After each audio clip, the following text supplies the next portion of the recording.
Las Vegas was swarming with zombies ever since the apocalypse. As our helicopter swooped in low over the strip, I saw things had not improved in recent months. Hordes of decomposing ghouls were pressed up against each other in places, crowds of them defying the laws of nature as they shuffled aimlessly around the town. The rumor was that the party kicked off right here in Sin City.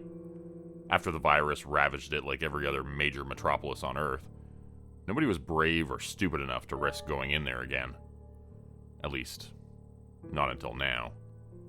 We had received reliable intel that the CEO of Proteon, the megacorporation responsible for the virus, had hidden an antidote inside the vault of the MGM Grand Casino. That made sense, since casino vaults tended to be far more secure than bank vaults, and the people who owned those places didn't ask questions, as long as clients paid their exorbitant fees. So it seemed possible that the intel was correct. And if it was, that meant a potential cure. Or at the very least a vaccine that we could replicate in our labs. There would be no more fear of zombie bites with a vaccine in circulation. We would essentially become immune, as long as our chemists could recreate the formula. The only problem was nobody could access the casino vault without going through a horde of zombies. And it's kinda hard to crack a safe under that sort of pressure, much less a high-tech casino vault. Ghouls were roaming the Las Vegas Strip in droves. They never rested and they never slept, just waiting for fresh meat to arrive, and instantly pouncing on anyone who set foot in their territory. Now we were about to invade their city, and none of us felt comfortable with that idea. One thing we did have going for us was the fact that our organization, International Ghoul Hunters Operation Roundtable, or IGOR for short, had access to a few pilots who still knew how to fly a helicopter. This meant we had a way in and out, without having to fight our way through the city streets, which were overrun by undead. But we would need to be careful. And more than one of us could die during the operation. We were well aware of that. "We're coming in hot. I want everyone locked and loaded," announced the leader of the squad, Lieutenant Bream, hefting his M134 minigun into his lap. A trail of bullets was feeding into it from a coil on his back, which would allow him to fire approximately 2,000 rounds per minute if he so desired. I'd rigged up the mechanism myself. The huge casino building loomed large up ahead, amidst the smoldering rubble that had once been the Las Vegas Strip. I had been to the city once before, when the world was still alive, and it was strange to see the place at night now. The bright neon fluorescents which the town was so well known for were dim and lifeless. The billboards and casinos just dark silhouettes against a backdrop of desert and skies. Only the streets were alive and filled with raging throngs of sun-baked zombies. As our pilot touched down on the casino's roof, the group of us climbed out of the helicopter, proceeding in a tight formation towards the door which led into the stairwell. The chopper took off, leaving us alone to fight our way down towards the basement. All of the elevators would be out of commission, which meant we would be taking the stairs. And who knew what we would find during our descent? We made our way down, finding it mostly clear except for a few stragglers. This made sense. Zombies are lazy, and they tend to move downhill. Still, we knew our luck would run out very quickly, as the place would be packed on the lower levels. We'd been through scenarios like this before. We were the best of the best that Igor had to offer, and each of us had nerves of steel. At the front of the pack was our squad leader, Lieutenant Bream. Long before the zombie apocalypse, Bream had been deep in the shit. He'd served in Afghanistan and Iraq, then Ukraine and China, and all over the Western Hemisphere during the first few years of World War III. His greatest asset was his ability to come up with alternative plans on the fly, and that's what he did as we came face to face with a crowd of zombies just before the basement, where we needed to exit the stairwell. The horde of them raced up towards us in a mob which trailed down for several floors. My heart skipped a beat as I spun around and hurried back up to the main level. We were forced to flee from the confines of the stairwell and wound up on the zombie-infested casino floor. Dozens of zombies were in close proximity, running at full sprints toward us when they saw us, and Bream immediately began to let loose with his minigun, firing a barrage of bullets which killed every walker in sight, but also drew more out of hiding. He cut those ones down too, so that none of us had to fire a shot. At least, not yet. Next in line of command for our operation there was Cassie. She was the navigator for the mission and had her maps for the casino in her hands, tracing escape routes with her fingers. "This way. she told us, pointing towards another hallway leading out of the gaming area. The whole place was a wreck. Blackjack tables were flipped over and slot machines toppled. Dead bodies were everywhere, many of them still moving, amidst piles of looted chips and cash which littered the casino floor. A green sign mounted on the wall indicated there was another set of stairs, and we broke into a run. My weapons of choice were a pair of pistols. I raised them to zombie eye level and unleashed a hail of bullets which exploded the skulls of several ghouls nearby as we raced past. One managed to grab hold of my arm, raking its rotten fingernails across my flesh. Its open mouth was inches away from my neck when I felt a spray of cool blood land on my face. Cassie had incapacitated the zombie with her sword through its skull and was wiping the blade clean on her pants. She winked at me saucily as we rushed to catch up with the others, having momentarily fallen behind.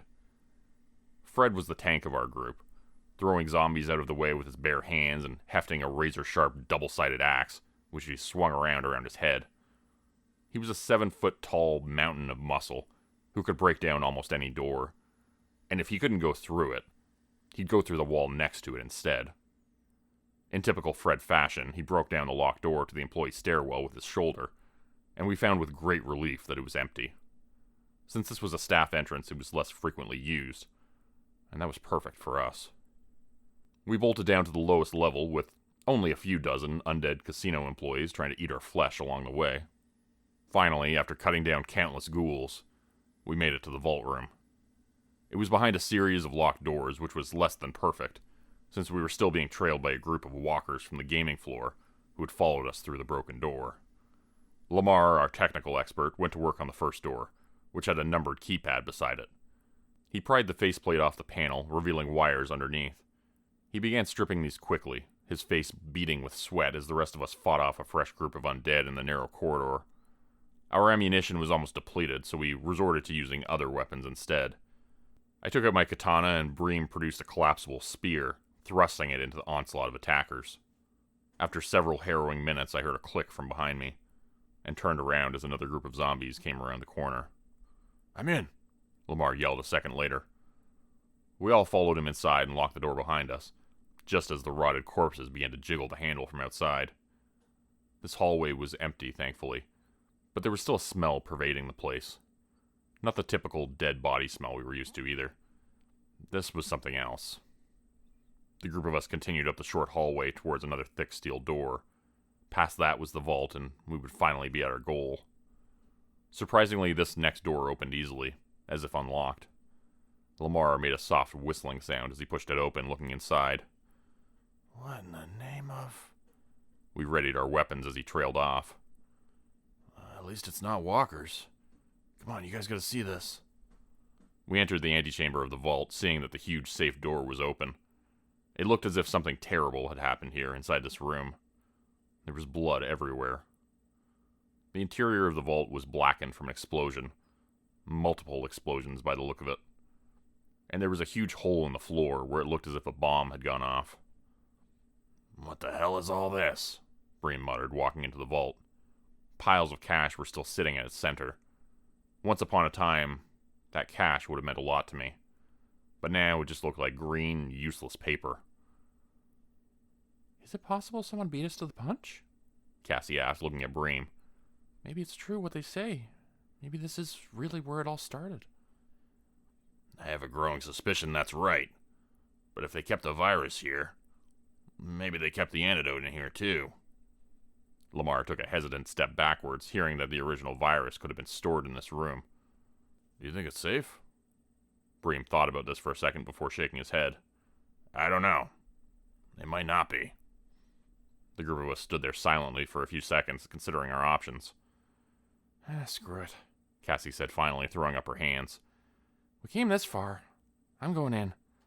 If I turn into a walker, shoot me in the back of the head, will ya?" "Wait, hold on," Fred yelled, hurrying after her. The two of them entered the vault and began to look around. Fred zoned in on one section where a bomb had blown the doors off several lockboxes. "What's this green shit?" he mumbled, pulling his hand back after touching one of them. "Careful, Fred!" I yelled, alarm bells ringing in my head. "There's a vial here. This could be it. Maybe it's the antidote. Ah! Damn broken glass." A sound from behind us caught my attention, and I looked back over my shoulder in surprise to see the door collapsing inwards from where we'd entered. Dozens of zombies pressed up against one another, forcing themselves through the door, their rotten skin bulging and sloughing away where it met resistance. "We've got company," yelled Bream, wheeling around and beginning to thrust his spear into the eye sockets of the advancing horde. My katana made short work of a tall, lumbering walker with a horse-like face. His large buck teeth appeared capable of devastating damage until his head hit the floor. "Fred, no! Stop!"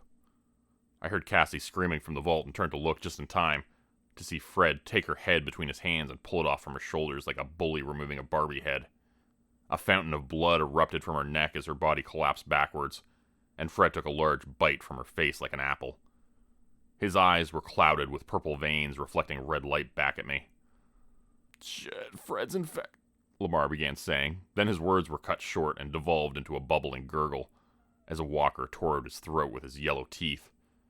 He clutched the wound as his skin turned paler, falling to the ground.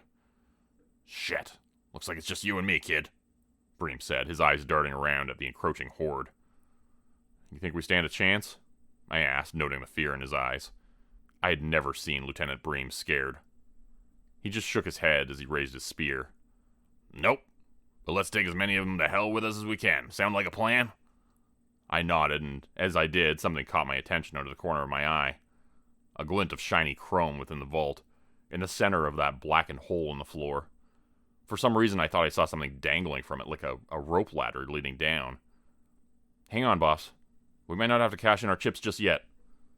Bream looked at me, thrusting his spear into the face of a nearby zombie, without any effort. I grabbed his arm and pulled him into the vault, where zombie Fred was now moaning and shuffling toward us, his arms outstretched. "Rrrr," he groaned, a guttural sound escaping from his blood-stained lips. "I got him," I said, sidestepping his slowly reaching hands and leaping into the air to slice his face in half. The top part of his skull slid away like an anime cartoon, dropping to the floor with a wet, meaty plop. Blood sprayed everywhere, jetting from his arteries. I neared the hole in the floor, seeing that there was indeed a rope ladder leading down to the sewers. That was where that shitty smell was coming from, I realized. "Holy hell, good job, kid," Bream said, seeing the hole. "Get down that ladder, I'll hold him off." He thrust his spear out at the approaching zombie horde with pinpoint strikes, like a Spartan warrior perfectly weaponized for the purposes of destruction. I looked down at the rope ladder and began to climb into the sewers below, trying to breathe through my mouth to avoid the smell, but that was impossible. My feet landed in ankle-deep water, and I looked around in the darkness, hearing the grunts of effort from Bream up above me in the vault. A second later, he was climbing down too, and I waited for him before beginning to move deeper into the darkness. I heard his feet splash down into the puddles, and we started running through the sewers, deeper into the black abyss, hoping it was safe, but not knowing for sure. Zombies were climbing down after us, falling into the sewer from the vault. We heard them pursuing us a second later. The two of us arrived at an intersection where 4 tunnels came together, and we looked around, trying to decide which way to go. A sound of movement came from ahead to the right, and then a foot splashed in the water to my left. From ahead came more noises, grunting and groaning and the sounds of shuffling feet in the sewage. As my eyes finally adjusted to the darkness, I saw we were surrounded. Hundreds of red eyes reflected the dim light all around us. Bream let out a deep sigh from beside me. "Okay, now we're gonna die," he said simply. "Here, let me help you out." His spear came through my jaw a second later, and I felt an instant of pain before it went through my skull, killing me instantly. In death, I can't help but feel a deep gratitude. I only wish I could have returned the favor.